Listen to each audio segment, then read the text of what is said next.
The afternoon sun slowly drifted across the sky. The bright, cheerful hall that had been crowded since morning was beginning to quiet down. Every few minutes another couple stepped out of the registration office, proudly holding their fresh marriage certificate. Some embraced each other. Some immediately called their families with excited voices. Others stood beside the sea, smiling as photographers captured the happiest moment of their lives. I watched them all. Not because I was jealous, but because only a few hours earlier, I had imagined Crystal and I would be standing there too. Instead, I remained seated in the same chair. Alone. Almost like a stranger who didn't belong. 2 o'clock. Then 3. Time seemed to move more slowly than ever before. I checked my phone countless times. Every vibration made my heart jump. But most of them were nothing more than work notifications. Crystal never sent another message. I typed one myself. Where are you now? The screen stayed silent. 1 minute. 5 minutes. 10. Still nothing. I looked toward the entrance again. Every time a woman wearing a business suit walked through the door, my eyes instinctively followed her. Every single time. It wasn't Crystal. I laughed quietly at myself. When had I become this anxious? When had waiting become so natural that I no longer questioned it? Around 4 o'clock, another message finally appeared. Sorry, I'm still busy. Nothing else. No explanation. No estimate. Not even another promise. Just those 4 words. I stared at the screen for a long moment before locking my phone. The battery indicator had already turned red. Only 2% remained. Somehow, it felt strangely symbolic. The battery was dying. And so was my patience. The sea breeze grew colder as evening approached. The sunlight turned golden, painting the waves with a warm orange glow. It should have been beautiful. Normally, I would have taken pictures. Crystal loved sunsets. Whenever we traveled together, she always asked me to photograph the sky for her because she said my angles looked better. Thinking about that made me smile. A tired smile. Over the past 3 years, I had remembered every little thing she liked. Her favorite coffee. Her favorite desserts. The songs she listened to when she worked overtime. The flowers she claimed she didn't care about, but secretly smiled whenever I bought them. I remembered everything. Yet today, the one thing I wanted her to remember was us. A member of the staff walked toward me. She had noticed me sitting there almost the entire day. Her expression carried genuine sympathy. Sir, the registration office will close soon. Is your fiancé still coming? I looked at the entrance one more time. The empty doorway gave me the answer before I even spoke. I'm still waiting. She hesitated. Then offered me a gentle smile. I hope she arrives. So do I. She nodded politely before walking away. Her footsteps slowly disappeared into the quiet hall. 5 o'clock. Almost everyone had left. The laughter that once filled the building had completely disappeared. Cleaning staff began organizing the counters. Employees sorted the remaining documents. One by one, office lights were switched off. The entire hall suddenly felt enormous. Too enormous. Because only one person remained inside. Me. I stood up and walked toward the glass entrance. The sea outside had turned dark blue. The evening wind blew even harder than before. My phone vibrated one final time. Crystal. I answered immediately. Before I could speak, her tired voice came through. I'm sorry. I really couldn't get away today. I closed my eyes. For some reason, those words no longer hurt as much as I expected. Maybe because I had already accepted them long before she said them. What about today? I asked quietly. She became silent. We'll choose another day. Again. Another day. Another schedule. Another promise. Another wait. I looked at the marriage registration documents still held tightly in my hands. The edges had become slightly wrinkled from being gripped all day. I finally smiled. Not happily. Not bitterly. Just quietly. All right. I understand. After saying those words, I ended the call before she could continue. For several seconds, I simply stood there listening to the sound of the waves crashing against the shore. Then I slowly placed the ring box back into my bag. Very carefully. As though I were putting away not only a ring, but an entire future I had spent 3 years believing in. Walking away alone. The automatic glass doors slid open behind me with a soft mechanical sound. I stepped outside. A gust of cold sea wind hit my face immediately, carrying the salty scent of the ocean. The sky had already darkened. Only a faint trace of orange remained on the horizon, slowly disappearing behind the endless sea. The Civil Affairs Bureau was nearly empty now. A few newly married couples still stood near the waterfront. The women proudly held their marriage certificates. The men wrapped their arms around their wives. Their laughter drifted toward me with the wind. I looked away. Not because I couldn't bear to watch, but because I suddenly realized I had spent the entire day waiting for someone who had never truly arrived. My phone finally went black. The battery had died. No more messages. No more calls. No more excuses. For a moment, an unexpected sense of peace settled inside me. I wasn't angry. I wasn't even disappointed anymore. Instead, there was only exhaustion. The kind that doesn't come from standing all day, but from hoping for something long after hope has already faded. I let out a slow breath and began walking toward the parking lot. Each step felt strangely light, as if the weight I had carried since morning had finally started slipping away. On the drive home, the city looked exactly the same as always. Traffic lights changed from red to green. People hurried across intersections carrying shopping bags. Restaurants buzzed with customers enjoying dinner. Life continued normally. Only my world had quietly paused. At a red light, I glanced toward the passenger seat. The document folder rested there neatly. Inside were our identity cards, our household registration books, the appointment confirmation, and the velvet ring box. Everything needed to become husband and wife. Everything? Except the bride herself. By the time I reached my apartment, night had completely fallen. The hallway lights flickered on automatically as I walked toward my door. Everything was silent.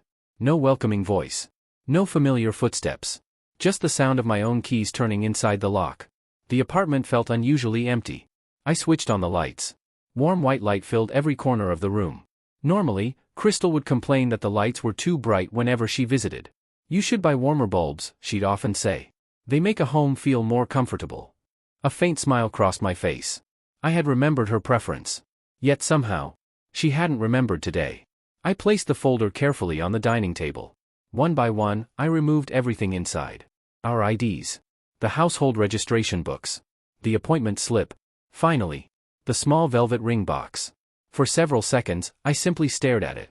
Then I slowly opened it. Inside lay a simple platinum ring. Elegant. Clean.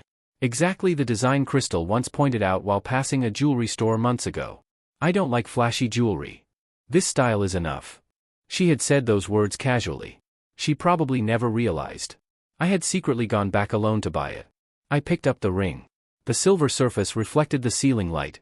It looked beautiful. Almost too beautiful. Carefully, I placed it back inside the box. Closed the lid. Then pushed it into the deepest corner of the drawer. Not because I wanted to hide it, but because looking at it hurt more than I expected. That night, sleep refused to come. I lay quietly on the bed, staring at the white ceiling above me. Again and again, the same scenes replayed inside my mind. Crystal saying, 10 minutes. Her message. Soon. Her promise. I'll try. Every memory overlapped until they became impossible to separate. Suddenly, a question appeared in my mind. One I had spent 3 years avoiding. Was she truly unable to come? Or had I simply never been important enough? The thought frightened me. Almost immediately, I tried convincing myself otherwise. Crystal loved her work. She had always been responsible. Clients depended on her. Emergencies happened. That was normal. Wasn't it? I repeated those excuses over and over again. The same excuses I had made countless times before. But something had changed tonight. For the first time, even I no longer believed them completely. Outside, the city slowly fell asleep. Inside my apartment, I remained awake, listening to the ticking clock, watching shadows move across the ceiling, feeling something invisible crack deeper inside my heart. It wasn't dramatic. There were no tears, no shouting, no broken furniture, just a quiet realization. Sometimes, a relationship doesn't end because of one terrible mistake. Sometimes, it slowly wears away. One postponed promise at a time. One forgotten appointment after another. Until one day, you suddenly discover that you've been the only person trying to protect it all along. And although I hadn't admitted it yet, deep inside, that realization had already begun changing me. Days passed quietly. On the surface, everything seemed to return to normal. Crystal buried herself in work as usual. I threw myself into my own projects. Every morning we exchanged brief messages. Every evening we occasionally had dinner together. From the outside, nothing had changed. If someone had looked at us, they would have said we were still the same stable couple we had always been. Only I knew the truth. Something invisible had already shifted. It wasn't obvious. It couldn't be seen. But once trust developed a crack, it never returned to exactly what it had been before. A week later, Crystal brought up the marriage registration again. We were sitting in a cafe near her office. She closed her laptop and looked directly at me. I've cleared my schedule for this weekend. This time nothing will interfere. Her tone was confident. Almost certain. As though she had already solved the problem. I stirred the coffee in front of me without speaking immediately. Finally, I asked, "Are you sure?" She frowned slightly. "What do you mean?" I met her eyes. "Are you sure nothing more important will suddenly appear?" For a brief second, she seemed surprised by the question. Then she smiled. "I've already arranged everything. There won't be any problems." I nodded slowly. "Okay." That single word sounded calm. But unlike before, it wasn't filled with excitement. It was simply acceptance. This time, I told my parents. After postponing the first registration, they had been disappointed but never blamed Crystal. Instead, they comforted me. Work is important. There will be another chance. Now that another date had finally been set, my mother's smile returned. She immediately began discussing lunch plans after the registration. My father joked that he had already prepared a small celebration at home. Even a few close friends asked if they could come congratulate us afterward. Seeing everyone's expectations, I smiled. But somewhere inside, a strange uneasiness quietly remained. I couldn't explain it. I simply hoped. I was worrying for nothing. Registration day arrived. This time, we chose the Civil Affairs Bureau in the city center. It was much larger than the seaside office. The hall was bright and spacious, filled with happy conversations and the sound of staff calling queue numbers. I arrived almost 40 minutes early. Not because I was impatient. Because I wanted everything to be perfect. I checked every document twice. Then a third time. Identity cards. Household registration books. Application forms. Everything was ready. I even collected our queue number before Crystal arrived. One less thing for her to worry about. Gradually, my parents arrived. Then two close friends. Everyone greeted each other warmly. My mother quietly adjusted my collar. "You look nervous." I laughed. "A little." She smiled. "Don't worry. Everything will go smoothly today." I wanted to believe her. More than anyone else. 10:30. Our agreed time. I looked toward the entrance. Crystal wasn't there. I checked my phone. Nothing. 5 more minutes passed. Still nothing. I sent her a message. "Have you arrived?" No reply. My smile slowly disappeared. I called. The phone rang. Then, the call was rejected. Not unanswered. Rejected. I stared at the screen for several seconds. Before I could think further, the phone finally rang back. I answered immediately. "Where are you?" Her breathing sounded hurried again. "I'm still at the office." Something inside me quietly tightened. What happened? There was a brief pause. Then she answered. Dylan ran into another problem. The other side suddenly changed their strategy. "I have to go back." Exactly the same words. Different day. Different place. The same reason. I closed my eyes. Around me, my parents continued chatting happily with my friends. None of them knew what I had just heard. "How long?" I asked softly. "I'll come as soon as possible." No time. No promise. Just another uncertain answer. I slowly looked around the hall. Couples continued smiling. Marriage certificates continued being issued. Queue numbers continued being called. Life moved forward exactly as it had the first time. Only I seemed trapped inside the same day all over again. And for the first time, a frightening thought crossed my mind. What if today ends exactly like the last one? The second time. The phone remained pressed against my ear. But neither of us spoke. Around me, cheerful voices echoed throughout the registration hall. Someone laughed loudly after receiving their marriage certificate. A child clapped excitedly while watching his parents pose for photographs. The entire building overflowed with happiness. Yet somehow, I felt completely isolated from it. Crystal was still waiting for my answer. Finally, I spoke. "Can we still make it today?" Her voice remained steady. "Yes. Just wait for me a little longer. I'll finish everything here and come immediately." Those words should have reassured me. Instead, they sounded strangely familiar. I had heard almost the exact same promise only a week earlier. I slowly lowered the phone. "All right. I'll wait." The call ended. I stood motionless for several seconds, trying to convince myself everything would be different this time. It had to be. She had promised. She had personally chosen this date. She knew our families were here. Surely, she wouldn't disappoint everyone again. Would she? My friend walked over carrying 2 bottles of water. "Still not here?" I forced a smile. Something unexpected happened at work. He nodded immediately. "Lawyers are always busy." I'm sure she'll arrive soon. I smiled politely. I hope so. Those 3 words sounded much weaker than they had the first time. Because this time, even I wasn't completely convinced. 10 minutes passed. Then 20. The electronic display above the counter flashed another queue number. 116. 117. 118. Our number had already been called. A staff member approached me with a professional smile. Sir, your queue has passed. If you're still registering today, we'll need to issue another number. I looked toward the entrance once again. Still nothing. Can I wait a little longer? The staff member glanced outside before nodding sympathetically. Of course. We'll do our best. Thank you. She smiled gently before walking away. As time continued passing, the atmosphere around me gradually changed. At first, everyone remained relaxed. My parents chatted with my friends. People laughed together. No one seemed concerned.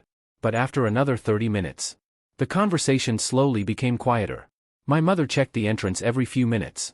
My father looked at his watch repeatedly. Even my friends stopped joking. No one said anything directly. Yet everyone was thinking the same question. Where was Crystal? Eventually, my mother walked over. Her voice was soft. When will she arrive? I hesitated. She's still handling an emergency. Mom looked at me quietly. She didn't interrupt. She simply listened. She said she'll come. After a long pause, my mother nodded. I see. She smiled. But the smile never reached her eyes. 11:30.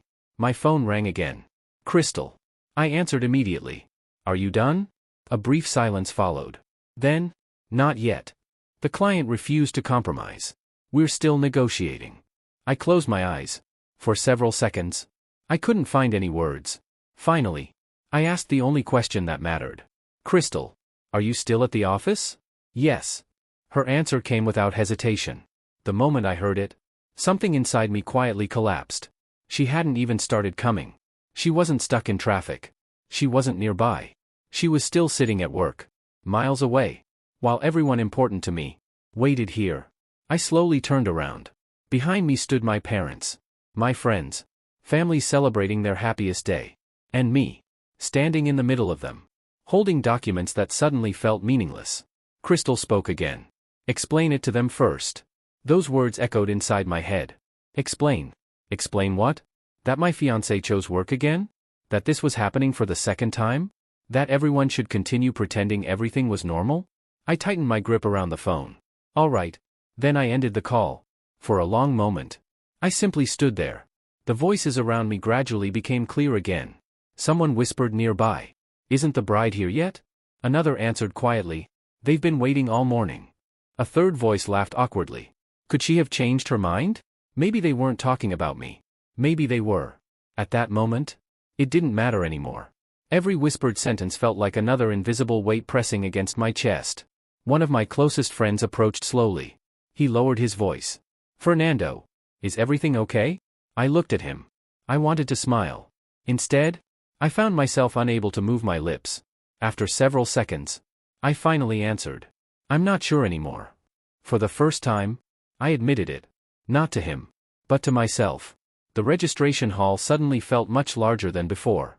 Or perhaps, it only seemed that way because the silence around me had become impossible to ignore. People continued walking past us. Some smiled. Some congratulated each other. Others held hands as they carefully tucked their marriage certificates into their bags. Life moved forward exactly as it should. Mine seemed frozen in place. I slipped my phone into my pocket and slowly walked toward the window. Outside, the bright afternoon sun reflected across the glass buildings opposite the bureau. Cars flowed steadily through the streets. The city showed no sign that anything unusual had happened. But inside me, everything was changing. Piece by piece. Without making a sound. Behind me, I heard my father approach. He stopped beside me without saying anything. For a while, we simply stood there together, looking outside. Finally, he spoke. She's busy again? His voice wasn't angry. It carried no blame. Only quiet concern. I nodded. Yes. He remained silent for several seconds before placing a gentle hand on my shoulder. Work is important. I understand. But, he paused, choosing his next words carefully. There are moments in life that only happen once. If someone misses those moments, they never truly come back. His words were calm, simple, Yet each sentence struck deeper than he probably intended. Because deep down, I already knew he was right. My mother soon joined us. She forced a smile, trying to lighten the atmosphere. "It's all right. We'll just have lunch together. We can celebrate another day." She was trying to comfort me, trying to make sure I didn't feel guilty for what had happened. Even now, she wasn't blaming Crystal. She was protecting my feelings instead. That made my chest tighten even more. Because the people who had every reason to complain were the only ones pretending everything was fine. My friends exchanged quiet glances. One of them finally laughed awkwardly. "Looks like we'll have to save our congratulations for another time." Another nodded. "Exactly. Next celebration will be even bigger." They were trying their best. Trying to keep the atmosphere from becoming too uncomfortable. Trying to help me save face. I appreciated it. More than I could ever express. But every kind word only reminded me of one thing. Everyone here had made time for today. Everyone. Except Crystal. Nearly another hour passed. The registration office had become almost empty. Employees began organizing documents on their desks. Some counters had already stopped accepting new applications. A staff member who had spoken with me earlier walked over once again. This time, her expression carried genuine sympathy. "Sir, we're about to close the registration queue for today." She hesitated before asking softly, "Will your fiancé still be coming?" I looked down at the document folder in my hands. The papers inside had been prepared twice, checked dozens of times, protected carefully so they wouldn't become damaged. Everything was ready. Everything? Except the person I was supposed to marry. After a long silence, I slowly shook my head. "I don't think so." The employee nodded gently. "I'm sorry." She offered one final apologetic smile before quietly walking away. That single sentence, "I don't think so," echoed inside my head long after she had left. It was the first time I had admitted it aloud. Not just to her, but to myself. Crystal wasn't coming. Not today. Maybe not because she didn't care. Maybe not because she wanted to hurt me. But the reason no longer mattered. The result was exactly the same. She wasn't here. And I was waiting. Again. I took one last look toward the entrance. Every instinct inside me still hoped the doors would suddenly open. That she would rush inside, out of breath. That she would apologize. That we'd laugh about the misunderstanding. That somehow, everything would still work out. But the glass doors remained closed. No hurried footsteps. No familiar voice. No Crystal.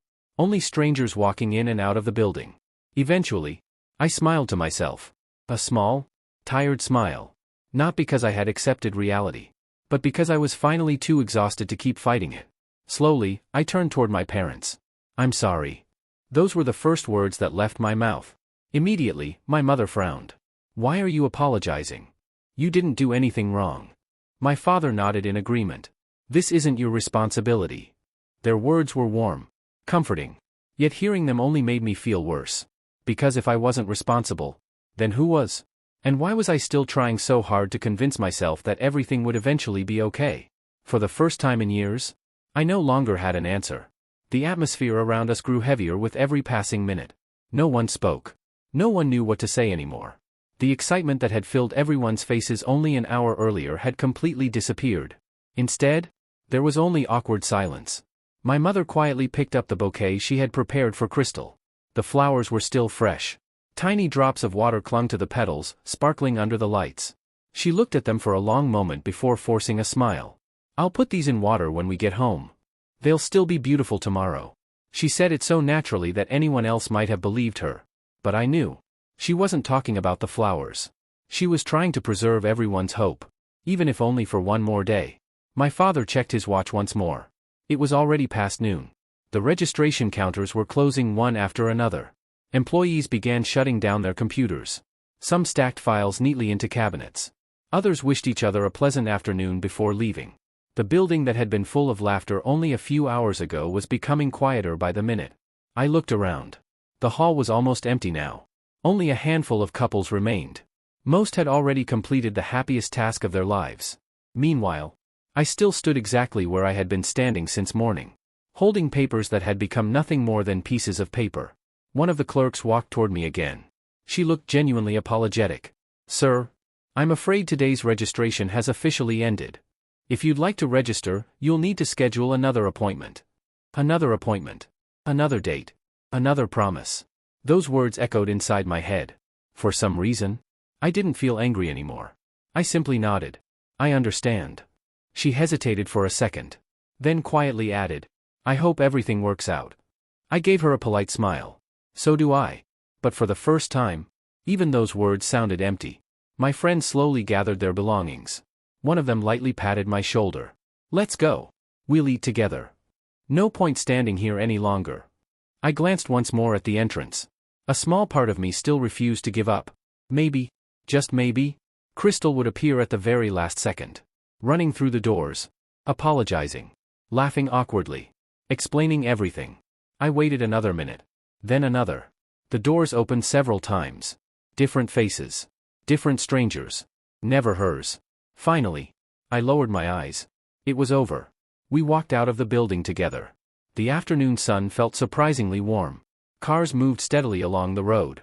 People hurried past us without noticing anything unusual. To them, this was just another ordinary day. No one knew that someone had just watched the future he imagined quietly fall apart. As we reached the parking lot, my father stopped walking. He turned toward me. Fernando. I looked up. He spoke slowly. You don't have to make a decision today. But, if you spend your entire life waiting for someone, you may eventually realize they were never walking toward you in the first place. His words were calm, gentle. There wasn't a trace of anger in his voice. Only concern. The concern of a father watching his son quietly break apart while pretending everything was fine. For several seconds, I couldn't answer. Because somewhere deep inside, I knew exactly what he meant. On the drive home, nobody spoke much. My mother occasionally looked out the window. My friends tried changing the subject several times. They talked about work, sports, traffic, anything except what had happened today. Everyone was trying to protect me. Even though the only person who should have been protecting me wasn't there. Halfway home, my phone vibrated. Crystal. A new message appeared. I'm so sorry. The negotiations took much longer than expected. Are you still at the bureau? I stared at the screen. The message had arrived nearly 3 hours too late. 3 hours. That was all it took. For something inside me to finally grow tired. Not angry. Not resentful. Simply tired. My thumb hovered above the keyboard. For years, whenever Crystal apologized, I always replied immediately. Usually with the same sentence. It's okay. Today, those words refused to come. I looked out the car window instead. The city continued moving exactly as before. People crossed intersections. Children laughed in nearby parks. Couples walked side by side beneath rows of trees. Life never paused for anyone. Not even for broken promises. Slowly, I locked my phone without replying. For the first time since we started dating, I left Crystal's message unanswered. And strangely, instead of guilt, I felt only silence. The drive home felt much longer than usual. No one turned on the radio. The only sounds inside the car were the steady hum of the engine and the occasional click of the turn signal. Outside, the afternoon gradually slipped into evening. Golden sunlight stretched across the buildings before slowly fading into soft shades of orange. Normally, I enjoyed this time of day. Crystal loved sunsets. Whenever we happened to leave work early, we'd stop somewhere overlooking the river just to watch the sky change colors. She always said sunsets reminded her that no matter how difficult today had been, tomorrow was another chance. Back then, I believed every tomorrow belonged to us. Now, I wasn't so sure anymore. When we reached my parents' house, Mom insisted everyone come inside. No one leaves hungry. She spoke with her usual warmth, pretending nothing unusual had happened. Within minutes, she had prepared a simple meal. The dining table filled with familiar dishes I'd loved since childhood. Everything smelled comforting. Everything felt like home. Yet somehow, even my favorite food tasted strangely bland. Conversation remained light. Dad talked about work. One of my friends complained about traffic. Another joked about gaining weight. Everyone carefully avoided mentioning Crystal. They were trying to protect me. And I appreciated it more than they realized. After dinner, my friends finally stood to leave. One by one, they shook my hand. One of them pulled me into a brief hug. If you need anything, just call. I nodded. I will. Even though we both knew I probably wouldn't. Once everyone had left, the house became quiet. Mom began washing the dishes. Dad stepped outside to water the small garden. I remained alone in the living room. My eyes wandered toward the bouquet still resting on the coffee table. The flowers looked just as beautiful as they had this morning. Untouched. Unused. prepared for a wedding registration that had never happened. I reached out and gently brushed one of the petals with my fingertips. It felt soft, delicate, fragile, just like the future I had imagined. My phone vibrated again. Crystal. Another message. Fernando, please answer me. A second one arrived almost immediately. I'm leaving the office now. Then another. Can we meet tonight? I stared silently at the screen. 3 messages. More concern than she'd shown all day. Yet, something felt different. For years, receiving a message from Crystal had always made me smile. Today, I felt nothing. No excitement. No relief. No anger. Only an unfamiliar calm. A calm so quiet that it frightened me. A few minutes later, my phone started ringing. Her name appeared across the screen. Crystal. The ringtone echoed through the empty room. Once. Twice. 3 times. I watched it ring until the call ended on its own. Almost immediately, she called again. Then once more. Each vibration echoed across the wooden table. Finally, after the 5th call, I answered. Neither of us spoke. For several long seconds, all I could hear was her breathing. Then she whispered, Fernando. I'm sorry. I know you're angry.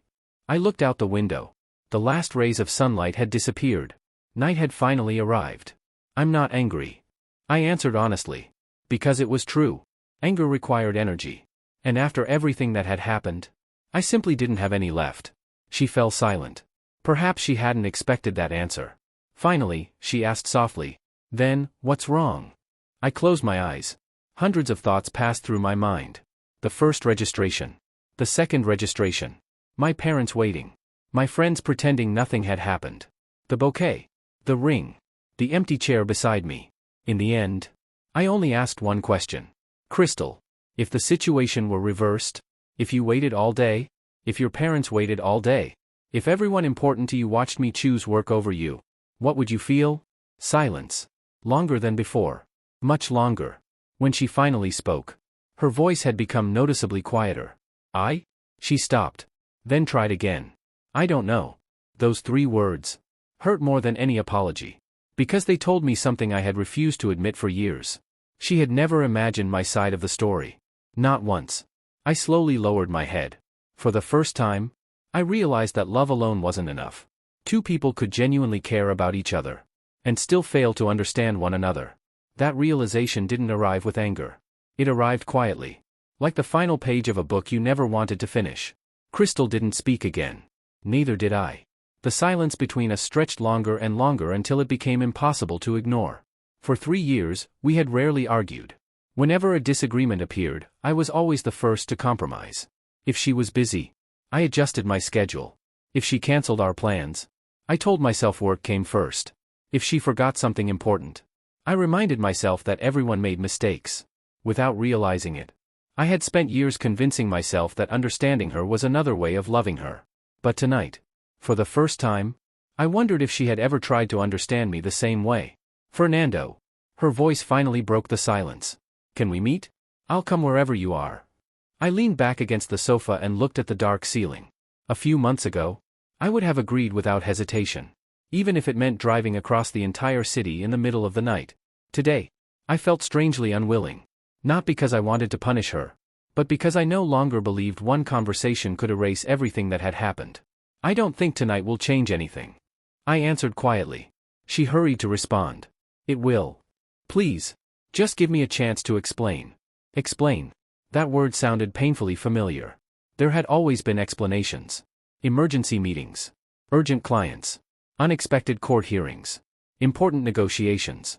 Every reason sounded reasonable by itself.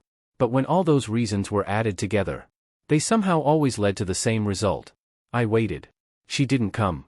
After several seconds, I finally asked, Crystal, do you remember what today was supposed to mean? She answered immediately. Of course I do. It was our registration day. I closed my eyes. No. It was supposed to be the day we became family. The day both of our parents had been looking forward to. The day our friends took time off work to celebrate with us.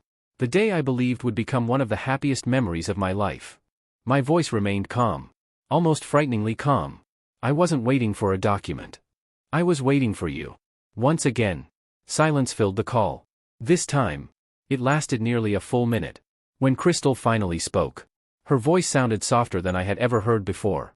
I'm sorry. I didn't think about it that way. Those words made my heart ache.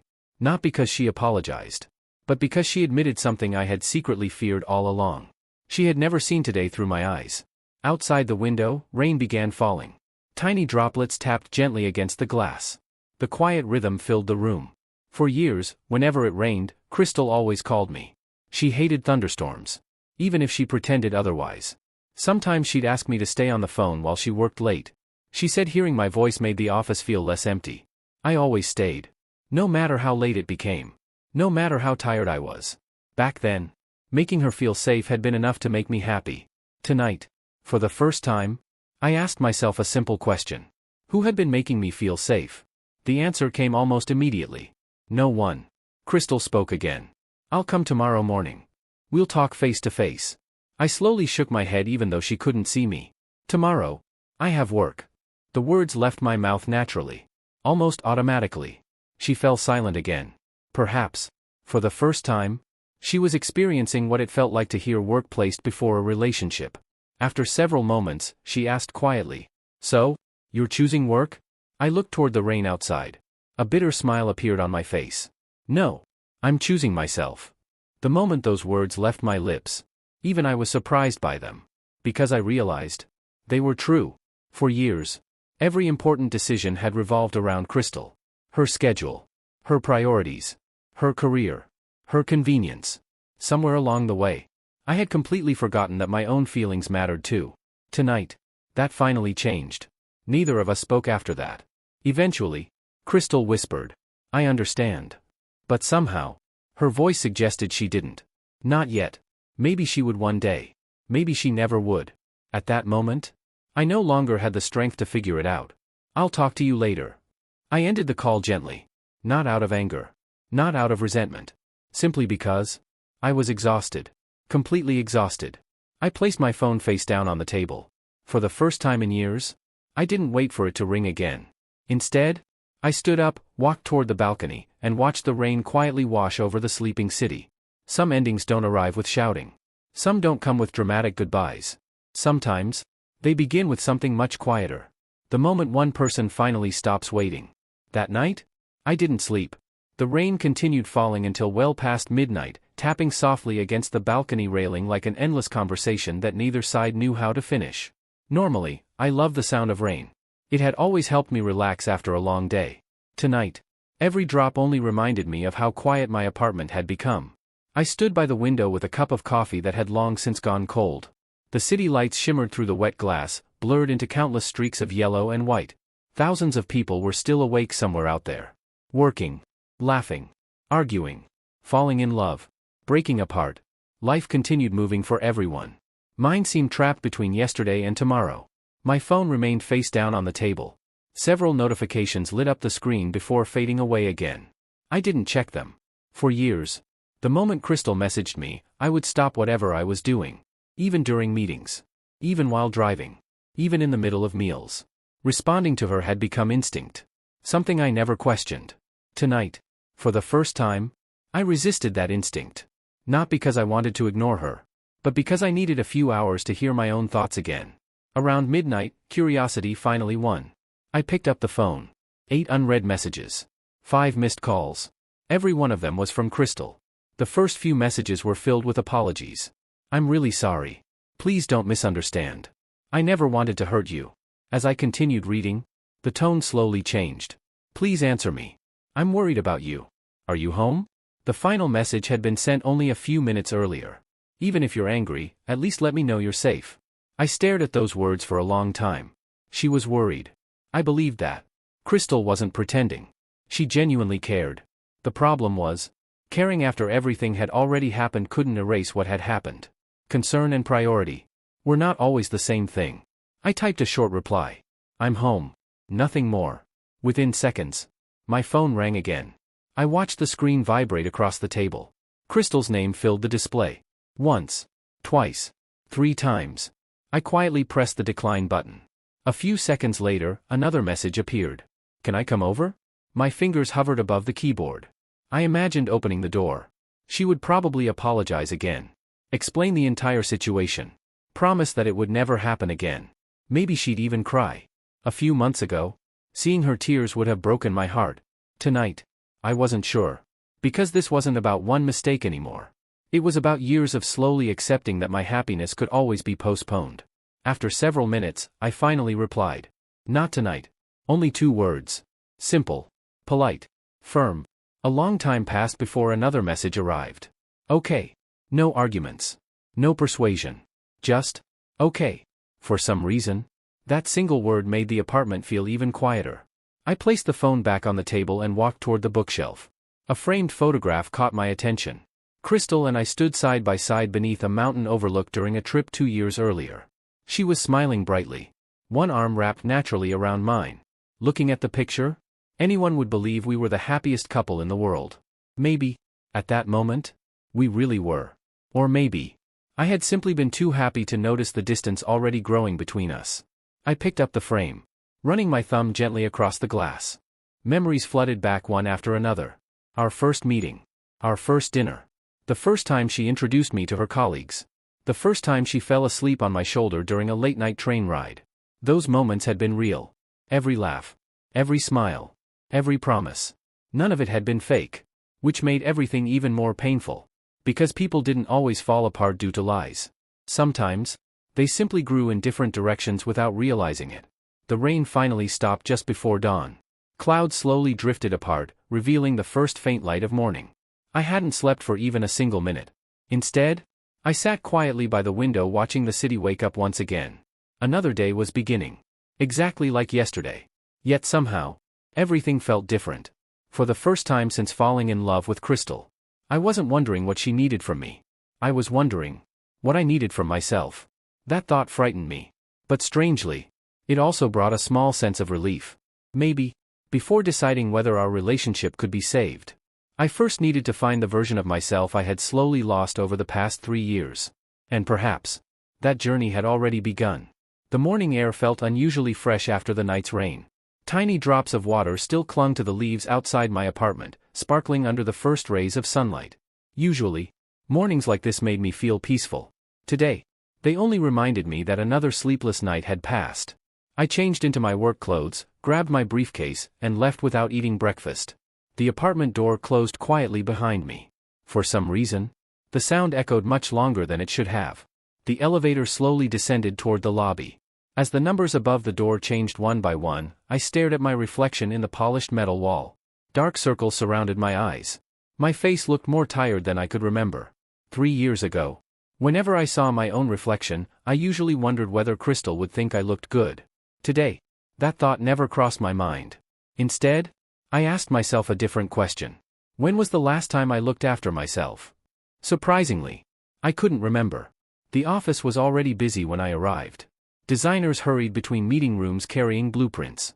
Engineers discussed project schedules near the conference area. Printers worked nonstop. Coffee machines never seemed to stop. Everything looked exactly the same as every other weekday. Morning, Fernando.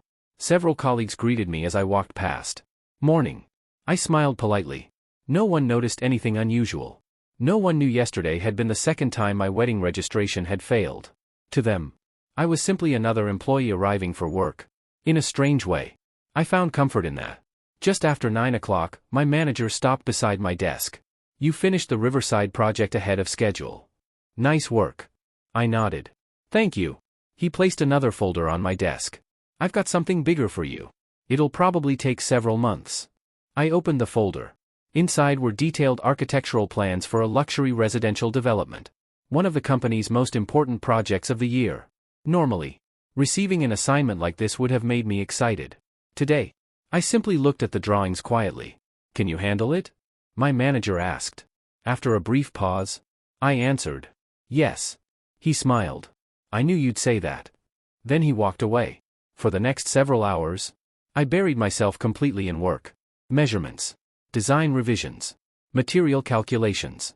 Structural layouts. One task after another. It was strangely calming. Unlike relationships, blueprints always had clear answers. If something was wrong, you corrected it. If a wall didn't fit, you redesigned it. If calculations failed, you checked them again until everything made sense. Life wasn't like that. No matter how carefully I searched.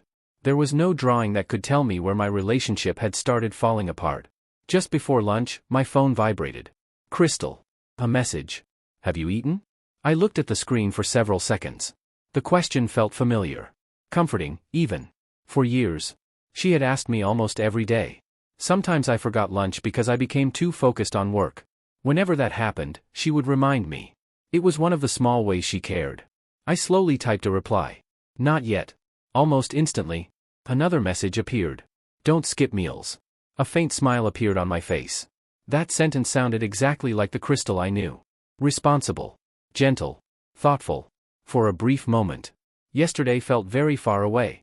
Then, another message arrived. Can we have dinner tonight? The smile slowly disappeared. I stared at those words. Part of me wanted to say yes. Another part wasn't ready. Not because I hated her. Not because I wanted revenge. But because I feared that if we met now, I'd once again forgive everything before truly understanding how I felt. And this time, I didn't want to rush my own heart. After thinking for nearly a minute, I finally replied. Not today.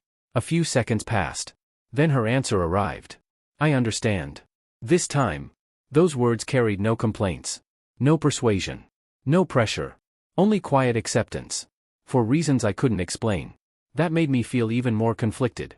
Because the Crystal texting me now was exactly the kind, considerate woman I had fallen in love with. So where had everything gone wrong? That question remained unanswered. And perhaps it wouldn't be answered anytime soon. That afternoon, I returned my attention to the blueprints spread across my desk. The lines were straight. The measurements were precise. Everything had its proper place. I wished life could be designed the same way. I wished broken trust could be repaired with nothing more than careful calculations and enough patience. But deep inside, I already knew. The strongest buildings in the world could still collapse. If the foundation had been neglected for too long. And relationships were no different. The rest of the afternoon passed faster than I expected. For the first time in days, my mind remained focused on work instead of constantly drifting back to Crystal. Whenever I concentrated on the blueprints spread across my desk, the noise inside my head seemed to fade. Perhaps that was why people buried themselves in work after heartbreak. Not because work healed them, but because, for a little while, it gave them somewhere else to place their thoughts. Around 5 o'clock, my manager stopped by my desk again. You've barely moved all afternoon. I looked up. I wanted to finish the preliminary design today. He glanced at the drawings, then nodded with approval. As expected. You always work fast. He paused for a second before smiling. But don't stay too late. Even machines need maintenance. I chuckled softly. I'll leave soon. As he walked away, I couldn't help thinking about his words. Even machines needed maintenance. So why had I spent years believing that people didn't? When I finally packed my things, most of the office had already emptied. Only a few lights remained on. The evening sun poured through the windows, painting long golden shadows across the floor. I picked up my briefcase and headed toward the elevator. Just as the doors opened, someone called my name. Fernando. I turned around. It was Lily, one of the senior designers from another department. She had joined the company about 2 years earlier. Although we weren't particularly close, we'd worked together on several projects. She looked at me carefully. You seem tired. I smiled politely. Didn't sleep well. She nodded knowingly. I could tell. After a brief hesitation, she asked, Everything all right? Normally, I would have answered immediately. I'm fine. It was the sentence I used whenever someone asked how I was doing. Today, the words wouldn't come. Instead, I simply smiled. I've had better weeks. Lily didn't ask any further questions. She simply nodded. If you ever need someone to help with work, just let me know. No one should carry everything alone. Her words were simple, almost casual. Yet somehow, they lingered in my mind long after we'd gone our separate ways. No one should carry everything alone. When was the last time someone had said that to me? I honestly couldn't remember. Outside, the air felt cooler after yesterday's rain. The streets glistened beneath the evening lights. Office workers filled the sidewalks, laughing as they made plans for dinner. Street vendors were already preparing their food stalls. The aroma of grilled meat drifted through the air. My stomach reminded me that I had skipped lunch. Without thinking too much, I walked toward a small noodle shop near the station. It wasn't fancy. Just an old family restaurant with fewer than 10 tables. I'd eaten there several times before whenever I worked late. The elderly owner recognized me immediately. Long day again? He smiled warmly. I nodded. Something like that. The usual? Please. Within minutes, a steaming bowl of beef noodles was placed in front of me. The rich aroma filled the air. For the first time that day, I realized how hungry I actually was. As I quietly ate dinner alone, I noticed a young couple sitting near the window. They couldn't have been older than 25. The woman laughed as she stole a piece of meat from the man's bowl. He pretended to complain before ordering another serving. They smiled at each other over something so small. Something completely ordinary. Watching them, I suddenly remembered something Crystal once said. Years ago. Before promotions. Before endless overtime. Before our schedules became impossible to coordinate. She once smiled at me during dinner and said, "You know what I want most?"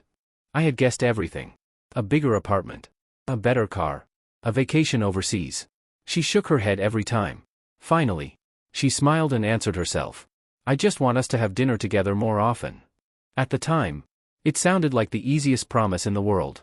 Neither of us realized that it would slowly become one of the hardest. After finishing dinner, I stepped back outside. Night had completely settled over the city. I checked my phone. No missed calls. Only one unread message from Crystal. I hope you ate something tonight. Nothing else. No explanations. No pressure. Just one simple sentence. I looked at it for a long time. Then, without thinking too much, I replied. I did. Only 2 words. A few seconds later, her reply appeared. I'm glad. I smiled faintly. It wasn't happiness. It wasn't sadness. It was simply a quiet acknowledgement that despite everything, we still cared about each other. Whether that would be enough to save us, neither of us knew. As I continued walking home beneath the city lights, one realization quietly settled inside my heart. Love wasn't disappearing overnight. It rarely did. Instead, it faded little by little. Not because 2 people stopped caring, but because they slowly stopped walking beside each other. And if neither person noticed the growing distance, one day, they would wake up and discover that they were standing on opposite sides of a road that had become far too wide to cross. By the time I reached my apartment, the streets had grown quiet. The rush hour traffic had disappeared. The restaurants were still open, but the loud conversations from earlier had faded into a gentle murmur. I unlocked my front door and stepped inside. The apartment greeted me with the same familiar silence. For years, I had dreamed that one day this place would no longer feel empty. I imagined Crystal leaving her shoes beside mine. Her favorite mug sitting on the kitchen counter. The scent of the perfume she always wore lingering in the hallway. I had pictured ordinary mornings together. Weekend breakfasts. Arguments over what movie to watch. Late-night conversations about nothing important. Simple moments. The kind of moments that quietly become a lifetime. Now, those dreams felt strangely distant. I loosened my tie and placed my briefcase beside the sofa.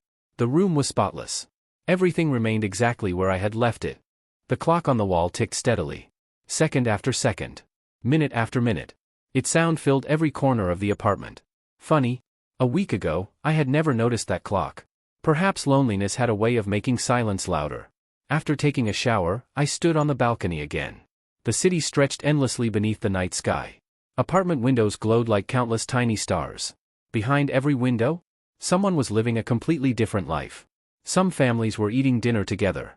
Some couples were laughing over television shows. Some parents were helping their children finish homework. And somewhere, someone else was probably standing exactly as I was, wondering when everything had started falling apart. My thoughts drifted back to the first day I met Crystal. It had happened almost by accident. Our companies had been working on the same commercial development project. She represented the legal department. I was responsible for part of the architectural planning. During our first meeting, she barely spoke. She simply listened carefully while everyone else argued over deadlines. When the meeting finally ended, she quietly walked over to me. You explained the design very clearly. That was all she said. Just one sentence. But somehow, I remembered it. A week later, we happened to meet again in the company cafeteria. Then again during another project discussion. Little by little, conversations became lunches. Lunches became dinners. Dinners slowly became love. Looking back now, everything had happened so naturally that neither of us noticed when friendship became something much deeper. My phone vibrated gently. Another message from Crystal. Are you still awake? I looked at the screen. For a long moment, I didn't answer. Not because I wanted to ignore her, but because I was afraid. Afraid that if we started talking again, I'd immediately return to the version of myself who always pretended everything was all right. Eventually, I replied, "Yes. Only that. Nothing more." A few seconds later, her response appeared. "I miss you." 3 simple words. Words I had waited years to hear more often. Yet tonight, instead of making me happy, they made me wonder. Did she miss me? Or did she simply miss knowing I would always be there? The difference seemed small, but somehow, it felt enormous. I placed the phone back into my pocket without replying again. The cool night breeze brushed against my face. Somewhere below, a young couple walked hand in hand across the street. The man removed his jacket and gently placed it over the woman's shoulders. She smiled up at him. They continued walking without saying another word. Watching them, I wasn't jealous. I simply remembered that love had once felt that effortless.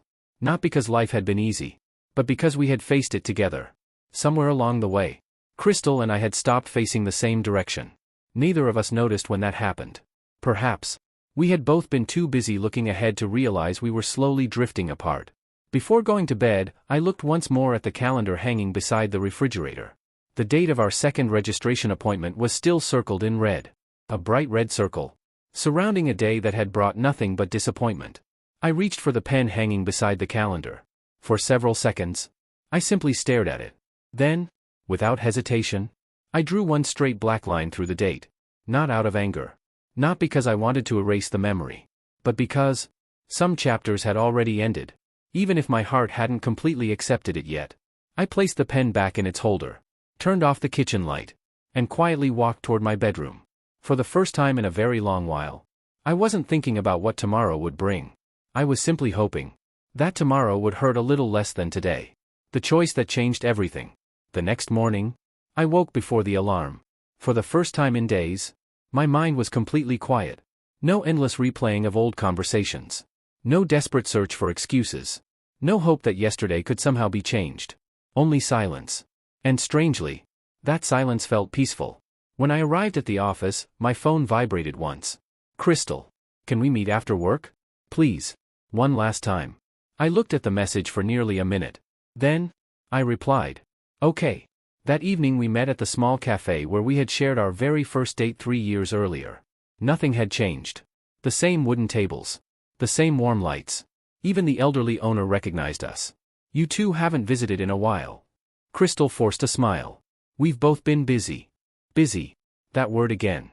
It had followed us for years. She arrived earlier than I expected. For the first time since I had known her. She wasn't carrying a laptop. No legal files. No ringing phone. No urgent documents. She simply sat across from me, looking more tired than I had ever seen. For several minutes, neither of us spoke. Finally, she broke the silence. "I resigned from the project." I looked up. "What?" She nodded slowly. "I handed it over to another lawyer this morning. I realized I've spent years protecting everyone else's future, but I almost lost my own." Her eyes were red. Not from crying. From exhaustion. "I thought I was working hard for us. But somewhere along the way, I forgot there was an US to protect." I listened quietly. She continued. "When you stopped replying, when you stopped waiting, I finally experienced what you've been feeling all these years." She lowered her head. "I kept believing there would always be another chance. Another dinner. Another weekend. Another registration day. But there isn't always another chance." A tear finally slipped down her cheek. "I'm sorry, Fernando. I'm sorry I made you feel like you always came second." For the first time, I believed every word she said. She wasn't making excuses anymore. She wasn't blaming work, or clients, or Dylan. She was simply telling the truth. And sometimes, the truth arrives too late. I smiled gently. Not because everything was fixed. Because the anger inside me had already disappeared. "Crystal, you know, I never wanted to compete with your career. I only wanted one thing." She looked at me. "I wanted to know that when life asked you to choose, you would choose us." She closed her eyes. "I know. And I failed." The cafe became quiet once again. Outside, the sun slowly disappeared beneath the skyline. Exactly like the evening I had waited outside the Civil Affairs Bureau. Only this time, neither of us was waiting anymore. Crystal slowly reached across the table. She didn't grab my hand. She simply rested hers nearby, leaving the choice to me. "I don't expect you to forgive me today. I don't even expect another chance. I only wanted you to know. I finally understand. I looked at her hand. Then at the woman sitting across from me. The woman I had loved for 3 years. The woman I had imagined marrying. The woman who had broken my heart. Without ever intending to. Love had never been our problem. Timing wasn't our problem either. The real problem was that we had spent too long believing love could survive without making time for it.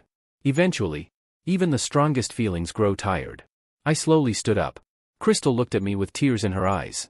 So, this is goodbye? I smiled softly.